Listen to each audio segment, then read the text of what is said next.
నిజంగా ప్రజలకైనా పని ఉందని చెప్పి మనం కనుక పోతే సాయం చేసేవాళ్ళు కోకలుగా ఉండేటువంటి ప్రాంతం కాబట్టి ఇప్పటి నుంచి వెళ్ళి మనకు నో అనేది లేకుండా పనిచేస్తా అని చెప్పి ఇంకా మాటిస్తున్నాను. నెంబర్ 1. నెంబర్ 2 ఏంటంటే, మేము ఎంత బయట మాట్లాడినా ఢిల్లీకి రాజైనా తల్లికి మాత్రం కొడుకే. ఎవరికి భయపడుతున్నా లేదో పక్కవాడు, కానీ మా నియోజకవర్గ ప్రజలు ఫోన్ చేస్తే మాత్రం తప్పకుండా నేనున్నా అని మాత్రం చెప్పగలను. నేనున్నా అని మాత్రం చెప్పగలను. మాకు పిఏలు పిఎస్లు అన్నీ ఉంటారు, కానీ సొంతంగా మాట్లాడాలనేటువంటి తపన ఉన్నోడు నేను. సొంతంగానే మాట్లాడాలి, సొంతంగానే వినాలి అనేటువంటి భావన ఉన్నవాడిని. నేను 3వ మాటిస్తున్నా, మీరు మా దగ్గర రావడం కంటే నేనే మీ దగ్గరికి వస్తానని మాటిస్తున్నాను. నేనే మీ దగ్గరికి వస్తాను. ఇవాళ ఇంకా మాకు ప్రోగ్రామ్స్ ఉన్నాయి, నా ఉపన్యాసాలు వద్దు, కానీ డెఫినెట్గా మీ ఎంపీ, మా ఎంపీ ఎవరంటే మా ఈటలన్న చెప్పుకునేటువంటి పరిస్థితిలో మీ గౌరవాన్ని నిలబెడతానే మాట తెచ్చిందో అది నిలబెడతా. నాకు నేను నేర్చుకున్నది, ఇంతకుముందు మావ చెప్పండి, నేను నేర్చుకున్నది,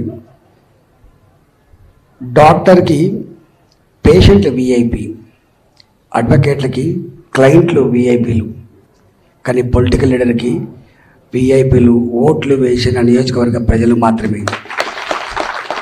వాళ్ళే నా విఐపీలు. క్లయింట్లు లేని అడ్వకేట్ ఎట్లా వెలవెలపోతాడో, పేషెంట్ లేని డాక్టర్ ఎట్లా వెలవెలిపోతాడో, లీడర్ ఇంటికి ప్రజలు రాకపోతే అంతకంటే ఇంకోటి బాధాకరమైన ఇంకోటి ఉండదు. లీడర్, పొలిటికల్ లీడర్ అంటాడు ఎప్పుడు పిల్లల కోడి లెక్క ఉండాలని, కలకల్లాడాలని, ఇవాళ ఎంత ఎక్కువ వస్తే అంత ఎక్కువ విశ్వాసం ఉన్నట్టు భావించాలి తప్ప విసిగిస్తున్నట్టు భావించాలి శంకర్ లేదని చెప్పి నేర్చుకున్నాను నేను. ఒక్క మాటలో చెప్పాలంటే, కాలుకు మొలిగితే పన్నుతో పీకే కల్చర్ ఉన్నవాడే నిజమైన రాజకీయ నాయకుడు. అందరికీ అదృష్టం రాదు. ఈ పార్లమెంట్ కొన్ని వందల మంది ఐఏఎస్ ఆఫీసర్లు కావచ్చు, కొన్ని వేల మంది టీచర్లు కావచ్చు, అడ్వకేట్లు కావచ్చు, కానీ ఎంపీ అయ్యే అధికారం ఒకడికే ఉంటుంది. ఎంపీ ఒకడే అవుతాడు. అంత అంటే 50 లక్షల మందిలో వాళ్ళ ఆత్మను ఆవిష్కరించి ఓట్లు వేస్తే వచ్చేది ఒకటే ఒక పదవి, ఎంపీ పదవి. ఆ మనిషికి ఎంత జిమ్మెదారితనం ఉండన్నో, ఎంత బాధ్యత ఉండన్నో అది మాటల్లో చెప్పేది కాదు. ఇది కొనుక్కుంటే దొరికే వస్తువు కాదు. చాలామంది అంటారు బస్తీలలో పైసలు పంచుతున్నారు, ఇక్కడ పైసలు అంటే ప్రజలు ఎత్తుకుంటేట్టుంటారు. నేను చాలా సందర్భం చెప్తా, నాయకులు చరిత్ర నిర్మాతలు కాదు, పార్టీలు చరిత్ర నిర్మాతలు కాదు, ప్రజలే చరిత్ర నిర్మాతలు అని చెప్తాం. మార్చగలిగే శక్తి, సత్తా ప్రజలకు మాత్రమే ఉండడానికి ఇవాళ మల్కాజ్గిరి సజీవ సాక్ష్యం. ఇక్కడ కులాల పరంగా రెచ్చగొట్టే ప్రయత్నం చేసిండ్రు. బస్తీ వాళ్ళంటే వాళ్ళు అమ్ముడు పోతారనేటువంటి అంగట్ల సరుకులాగా వాళ్ళు ప్రయత్నం చేసిండ్రు. కాలనీలలో దావతులు ఇచ్చే ప్రయత్నం చేస్తా అని చెప్పిండ్రు.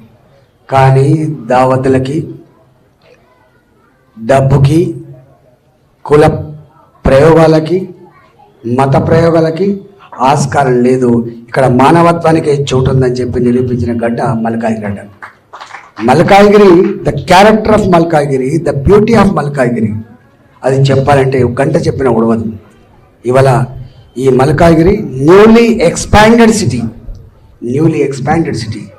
ఇక్కడ ఉండే వాళ్ళంతా దేశవ్యాప్తంగా ఇక్కడ ఉద్యోగం చేసే వాళ్ళు మళ్ళీ ఇక్కడ పోరు. నేను నిన్న ఢిల్లీ పోయినా, ఈ కాలంలో ఆ నడుస్తుంటే మంటలు నడుస్తున్నట్టే ఉన్నది.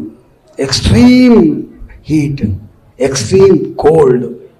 ఇలా 9 గంటలకు 10 గంటలకు కూడా ఆ వేడి గాలి తగులుతుంటే అరే ఇట్లా బతుకుతారు అనుకున్నా. కానీ ద బ్యూటీ ఆఫ్ హైదరాబాద్ 5 గంటలు 6 గంటలు అయిందంటే 46 డిగ్రీల ఎర్రటి ఎండ తర్వాత కూడా మళ్ళీ చల్లటి గాలి వీచి ఆదుకునేటువంటి నేచర్ ఉన్న ప్రాంతం నా Hyderabad, the beauty of Hyderabad.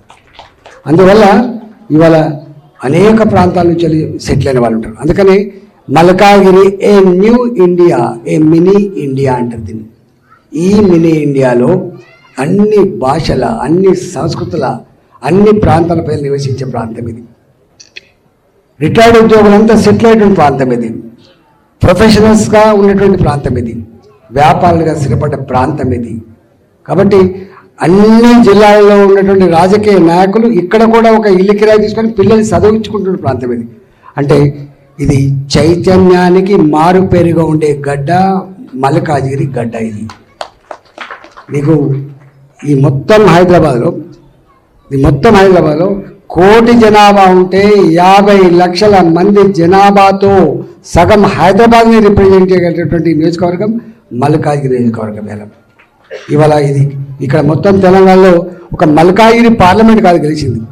ఈ మల్కాజిగిరి పార్లమెంట్ అనేది 1/8 పాపులేషన్ ఇన్ తెలంగాణ, 15 నియోజకవర్గాలకు సమానమైన నియోజకవర్గం పార్లమెంట్ గక్కడ గెలిచింది, గక్కడ గెలిపించింది మీరు. కాబట్టి నేను డెఫినెట్గా ఈ 4-5 రోజులు నేను అందరు ఎమ్మెల్యే ఫోన్ చేసి అయ్యా ఎన్నికలు అయిపోయినాయి, నేను ఎంపీ వచ్చినా తప్పకుండా వాళ్ళు కార్పొరేటర్లు కావచ్చు, వాళ్ళు ఎమ్మెల్యేలు కావచ్చు, వాళ్ళు ఎంపీలు కావచ్చు, అందరికీ ఓట్లు వేసింది ప్రజలే. కాబట్టి ప్రజలు కోరుకునేది కార్పొరేటర్ లెవెల్ అయినా, ఎమ్మెల్యే లెవెల్ అయినా, ఎంపీ లెవెల్ అయినా కలిసికట్టుగా పనిచేయాలని చెప్పి కోరుకుంటారు తప్ప కొట్లాడి పెట్టుకోవాలని చెప్పి ఎవరు కోరుకోరు. కాబట్టి కలిసిమెలిసి పని చేసుకుందామని చెప్పినాం.